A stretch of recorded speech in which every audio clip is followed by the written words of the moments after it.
What is up, everybody? Isaac Caulfield here, the co-founder and the CEO of Vantage Lead Gen. We're a lead generation agency, and we book high-intent qualified sales appointments for B2B companies, consultants, and agencies on a performance basis every single month. And today we're going to be talking a little bit about how to turn an email, a cold email, to someone who's effectively a stranger to you into a high paying client for your agency or your company in 14 days, right? And there's a lot that goes into it, and we'll get into that, but I just want to show you, how I've done it in the past and how we acquire 90% of our clients at our agency and exactly how we fulfill the service for them. So just for proof of reference, this is an email I sent to a potential client a few weeks back, and then below here is the succeeded Stripe invoice payment. Just again to show you guys that this stuff actually works if you can implement the right things and know the right way to do it. You can sign clients with this pretty simply if things line up. So, to dive into this email, right? It's very simple. This If you're seeing a cold email for the first time, this probably doesn't look natural to you. However, I'm going to dive into a little bit of why this works and why this actually books calls and then signs clients. So I start the email off by just a simple, hey, put their name, happy Tuesday. And I go into what we call the first line. And it's saying, I noticed you ran things over at, the name of their company. And essentially what this is doing is just giving a touch point of relevance, right? Like, I'm not just going straight into my pitch, but I'm reaching out. I know his position at the company.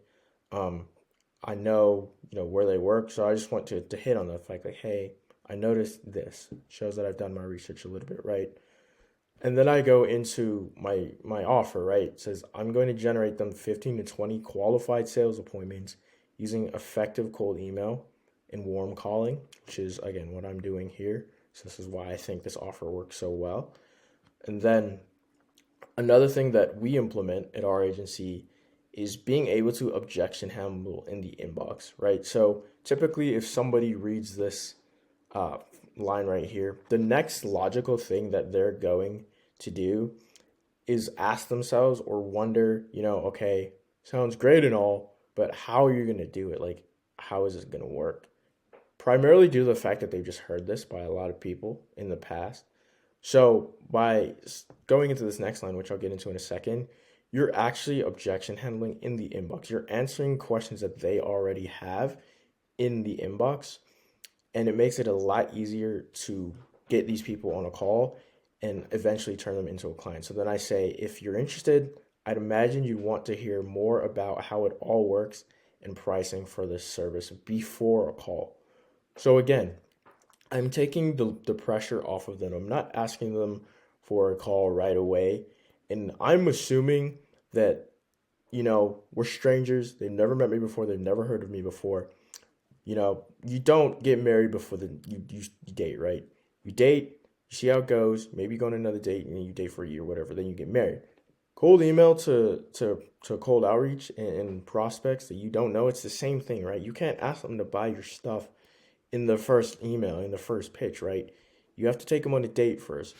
And by assuming that, this person's not just going to buy my stuff on the first call, on the first, piece of outreach, I can take that information that I already know, this person's going to be thinking and develop value within the email and objection handle in the email without actually having to get on a call with him. So, like I said, I'm interested. I'd imagine you want to hear more about how it all works, right? Mind if I send that information to you? So all this person has to do now is say, yeah, I would love to hear more information if they're interested, right? They don't have to ask, how does it work? What all goes into it? Because I'm sure, as most of you know, as business owners, we don't have the time to be going back and forth and asking and having to dig and find out information, right? If we're genuinely interested, we need the value provided up front to make it very quick for us.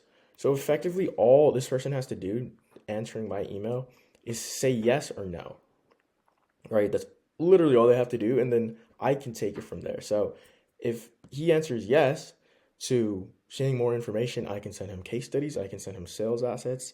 I can send him a lead list of potential leads that we would reach out to for him. And then that's all value driven content. That's all sales assets that have something that can actually benefit their business without them needing to commit to a call with me or buy my product right off the bat. So again, this is why I believe these emails work so well and why I believe everyone should be using them to scale their B2B companies. And you can use frameworks like these to actually replicate, success and book these demos, discoveries, and then sign these type of clients. And then obviously here, the Stripe payment, just to actually show you guys that, this stuff works. So again, I want to dive into why it worked, specifically more of the framework. And the first thing is the offer, right? The offer was very quantifiable and it mitigated his risk. It also had a unique mechanism. So what do I mean by quantifiable, right? So I had 15 to 25 qualified sales calls, right? That's what he'd be getting. And then by mitigating his risk, I offered it to him on a performance basis, right? I said, hey, we'll book you 15 to 25 sales calls and it's done through performance, right? Like you don't pay until you know this actually works and until we're seeing success. And then there's a unique mechanism, right? Cold email, and warm calling, right? Those are the two things that we use, two of the 3 or 4 mechanisms that we use, but they work really well. And it gives a really clear idea of exactly what you're going to get, de-risking them if they were to work with me, and then exactly how we're going to do it, all in one line.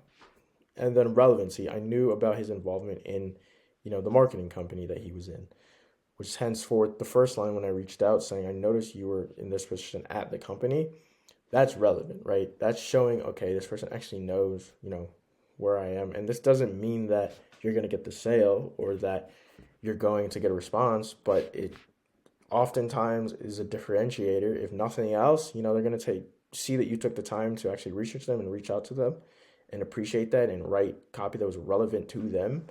And they may just get in a call with you and see what you have to offer from there. Again, doesn't mean you're going to get the sale, but often makes you stand out in the primary inbox.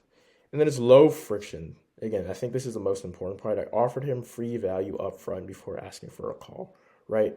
I went to him. I went the 90. I didn't have say, oh, meet me 50-50 for a call. Hey, can I provide you some value? Can I provide you some information, more insight, right? Because you have to understand at the end of the day, you're a stranger to them. They don't trust you, and you're effectively an internet scammer until proven innocent, right? Like these guys get hit up all the time, primarily by people that don't actually know what they're doing. So you need to build the trust and build their relationship with them so that when you get on a call, you are someone that they would actually consider paying their money to work with you and grow their company. So by offering more information, that's just more of an incentive to get on a call or to at least explore more about what I have to offer, because they're going to get, case studies, things that are going to help them understand more of what we do and more of what we have to offer before even getting on the call. And that ultimately helps you. You may think, I have to do this extra work and I have to create this or that, or they may not even read it, right? They may not read it, but if they do, right, and, they're actually interested and they get on a call with you, well, no, you don't have to spend the first 20 minutes of the call talking about what you do, who you are, things like that, because they've already seen it. They're already warmed up to the idea. And again, it doesn't mean you're going to close a sale. There's still a lot more work that goes into it, but it significantly increases your chances, right? All because you just offered some free value and lowered the friction, the barrier to entry, if you will. So to drill deeper down into the framework of why this worked, I want to dive into the process A to Z. So the initial outreach, right?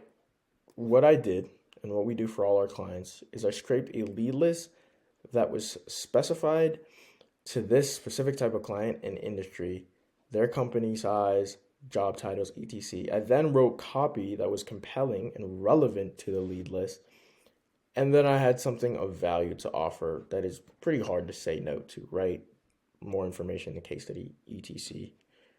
The second thing that really allowed this to be a successful, email campaign and obviously turned them into a client is the inbox management, right? Immediately after this prospect back got to me, I aim to book him for a sales call as early as possible, right? I sent him some resources, some case studies leading up to that call that he could then choose to look at and take in information. So when we got on the call, he had a bit of an idea of what we did, right? But it's very important, especially with cold traffic, that as soon as someone comes into your funnel or comes into response to one of your outreach messages, you need to be calling them. You need to be getting them booked into your calendar because people are busy, right? They may look at your email and not look at it again for 5, 6, 8 hours a day, 2 days, a week, even in many cases with some of these larger companies. So if you can get them on a call, get on their calendar right there and then, or at least give them a ton of value so you're just top of mind, you're going to see a huge difference in reply rates, positive reply rates, and obviously booked meetings and sales from them. And then the last part of it, and this part that ties it all together, is the sale, right?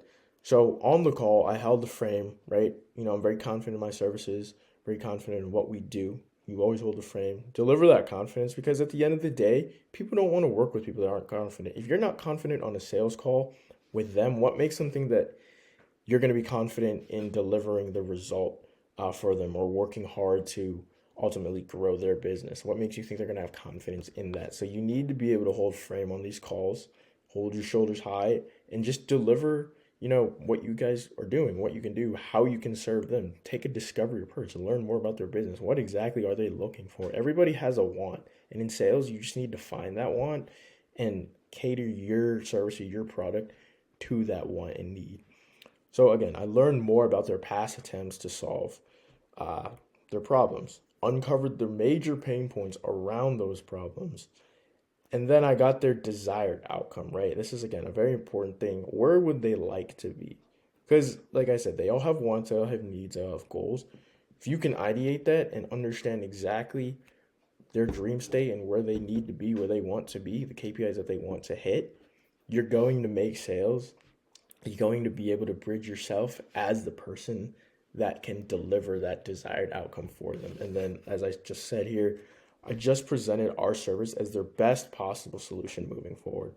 Lastly, I gave them pricing and set up the next steps on the call, right? So gave them pricing. Most of the time, your deals aren't going to close in one deal.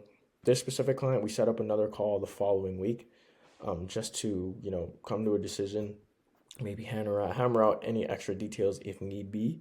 And ultimately, it ended up working out with us that we could work together and move forward, with lead generation for their company.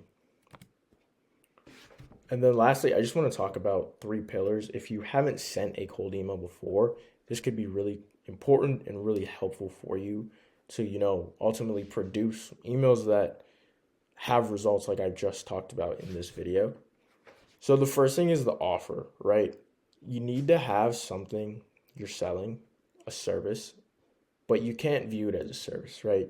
You need to view it as an offer to somebody that can directly solve or give a solution to their problems. A lot of the times, B2B companies will have great companies, nothing wrong with them, but the reason why they can't scale and the reason why they can't sell to cold traffic primarily lies in the fact that they don't have an offer around it, right? People aren't buying content marketing. People aren't buying, cold email. People aren't buying email marketing for e-com. People are buying the outcome. People are buying high conversions, more sales calls, more views on their content. Whatever the case may be, they're buying the end result.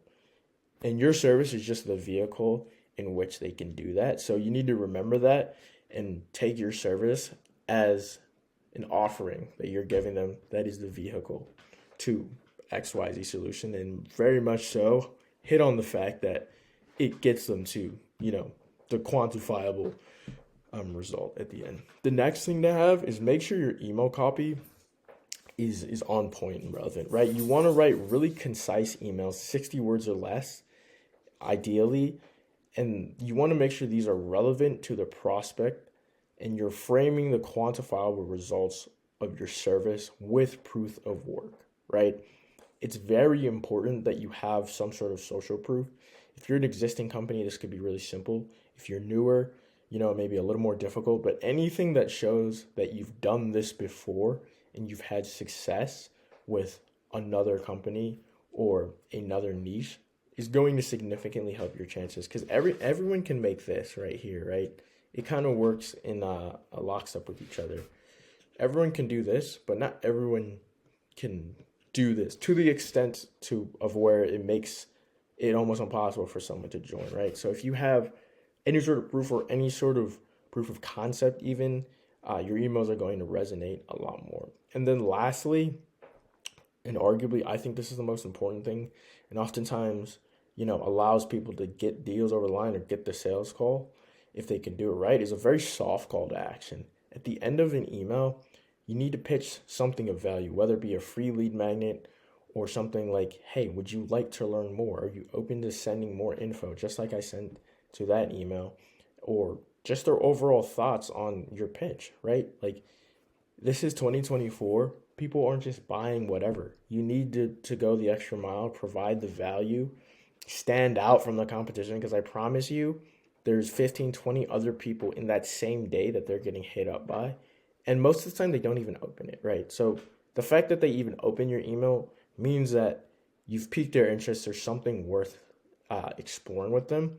So don't ruin it by, asking for a call or, just having a plain call to action with no effort. Don't ruin that, because they'll get to the end of your email and they'll see, oh, I want to hop on a call.